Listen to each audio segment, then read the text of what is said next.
মিরপুরের ভয়াবহ অগ্নিকাণ্ডে এখন পর্যন্ত 16 জনের প্রাণহানির খবর পাওয়া গেছে।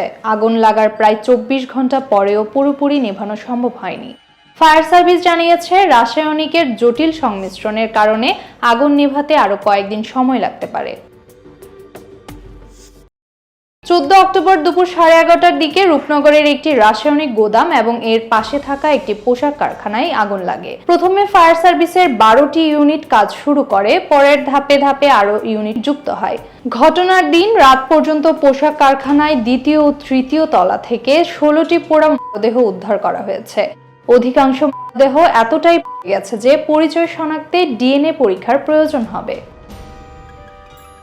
ফায়ার সার্ভিস জানিয়েছে, আগুন নিয়ন্ত্রণে থাকলেও গোদামে থাকা কেমিক্যাল থেকে এখনো ধোঁয়া বের হচ্ছে। আগুন আবার জ্বলে উঠতে পারে এই শঙ্কায় ঘটনাস্থলে সারা রাত অবস্থান করে ফায়ার সার্ভিসের একটি বিশেষ দল।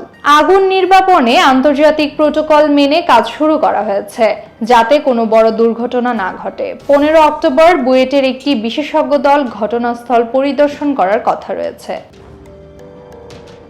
এদিকে দুর্ঘটনায় শোক জানিয়েছেন বিএনপির ভারপ্রাপ্ত চেয়ারম্যান তারেক রহমান ও অন্তর্বর্তী সরকারের প্রধান উপদেষ্টা ডক্টর মোহাম্মদ ইউনূস। তারা নিহতদের আত্মার মাগফিরাত ও আহতদের সুস্থতা কামনা করেন। পাশাপাশি দায়ীদের শনাক্ত ও দৃষ্টান্তমূলক শাস্তির দাবি জানান তারেক রহমান। প্রধান উপদেষ্টা এই শোকের সময় নিহতদের পরিবারের পাশে থাকার আশ্বাস দিয়েছেন।